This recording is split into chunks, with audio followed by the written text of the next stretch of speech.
In this video, I'm going to show you exactly how you can go on and set your next quarter targets very, very simply. My name is Mark. I'm the founder of Closed Loop. Cash collected over 2 million in upfront payments. I've taken 3,500 sales calls. Trust me, I would never want to do that again. And I've worked with over 80 agencies. I have seen so many people come in and set ridiculous targets for the next quarter. And don't get me wrong, some of them have paid off and some of them have went on and done that. But more often than not, they set targets that they can never actually achieve, which then hurts their business, which then hurts morale, which then hurts the sales team, and it does more harm than actual good.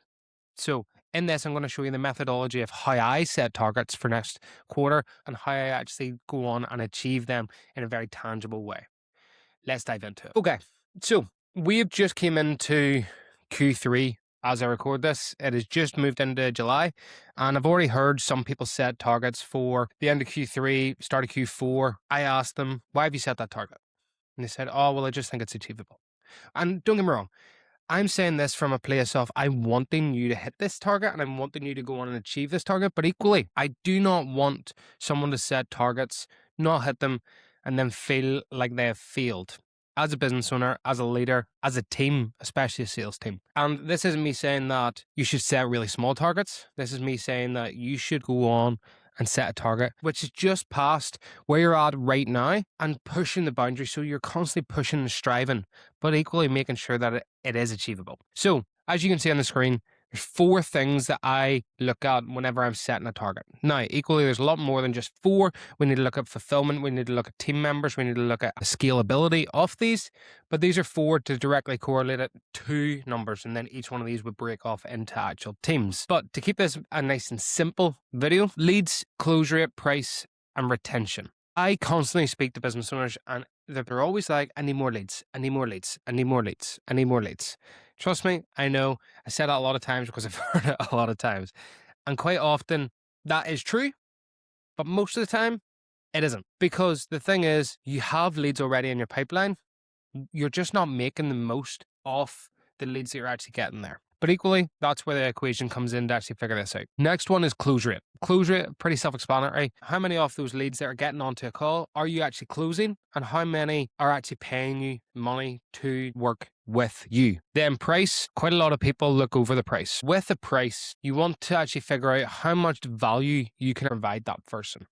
For example, if you're an ads agency and you know that you've worked with this client for the past 12 months, you've brought in them millions in revenue just from your ads solely, but you're only charging 1,500, 2K a month, well, your price probably isn't where it should be. Because if that company or that service did not have your service in your company, they'd be lost. Now, with that as well is retention. So all 4 of these need to be completely dialed in to then obviously go on and grow.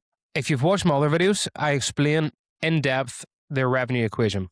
But for those who haven't, to give you a rough idea, it should really be a square, this, but to be honest, no one really likes to look at a square. So leads, close rate, price, and LTV. If one of these sides is missing, therefore we don't have the triangle, which means the revenue is going to be affected in one way, shape, or form. Meaning you can have 5 leads a month and that could be all your business actually needs. But then you might have 50 leads a month and you need more leads. It entirely depends on your own personal circumstances. That's why I'm going to run you through the calculator. Then from there, close rate. For example, if you have a 10,000 a month package, each client stays for 9 months. But your close rate is 20%, well, you're closing 1 new client off 5 leads a month. So therefore your MRR is constantly growing by 10K until you hit the 9-month mark or whatever the retention is. And then it's going to limit there. So then once you get to there, then it's going to be a life cycle. Then you know that you need to get more leads in, increase your price or increase your close rate to then get an increased MRR or increase retention.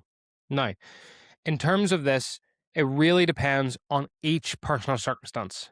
But write this down, like literally get a pen and paper, write it down. So then you know leads and write down the past 30 days. How many leads have I got in the past 30 days? For example, you might have gotten 5. Out of those 5, how many have closed? Have 2 of them closed? Has 1 of them closed? Has none of them closed? Or maybe has 5 of them closed, which is amazing. Also, when you're writing that, write down where you got them from. So then you know and you're tracking that, so then you can replicate it. From there, price. Write down how much did they buy for? How much did you pitch them for? And did you actually have to discount them? Then for the LTV, how long have you tied them in for a contract? Now, I know a lot of people nowadays just do month by month contracts, but how long does your normal client stay for? So work out an average. If you've been in business for the past 5-6 years, you've probably worked with 40-50 clients. Do a whole scan across all of them and figure out how long they have stayed for. There's your retention rate, because quite a lot of people guess that one, and it's very useful to know. With this, let me go into detail about how we can actually set these targets and how we can actually take it to the team for a meeting and actually figure out how we are going to hit these targets tangibly. Okay, so this is a simple spreadsheet that I built out, which is essentially to figure out where you're at right now, what is your blocker, and how are you going to achieve the targets that you want to achieve. Now, I filled in a couple of numbers here, pretty self-explanatory. You can see here, I'll walk you through it. It looks scary, but it's not that scary, promise. So 10,000 MRR, number of clients 5, which means the average ARPA is 2. You're getting 5 discovery calls a month. You're closing 1, which is 20%. Average retention rate is 9 months. Monthly churn rate then is working out about 11.1%.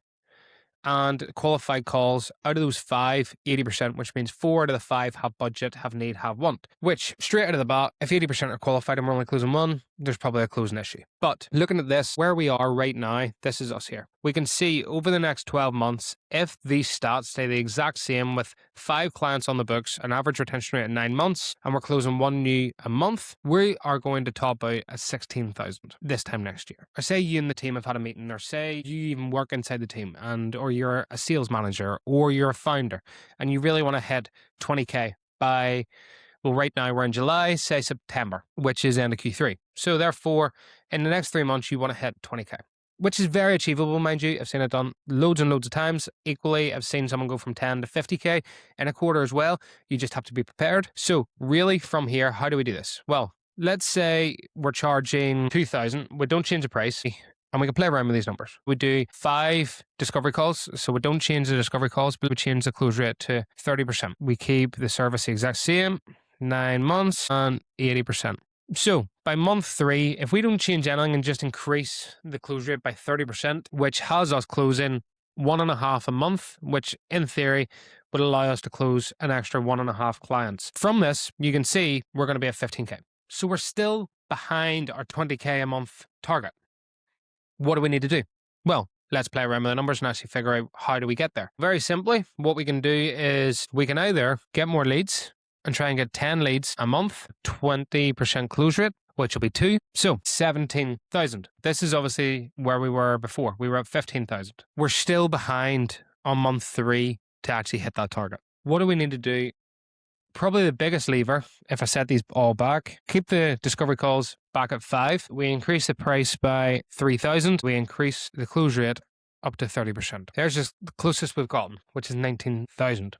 Say we increase that and we just put in 8 calls and we go to a 25% close rate. There you go. $23,097 in a month. And what we know that we need to do is we need to close 2 clients a month.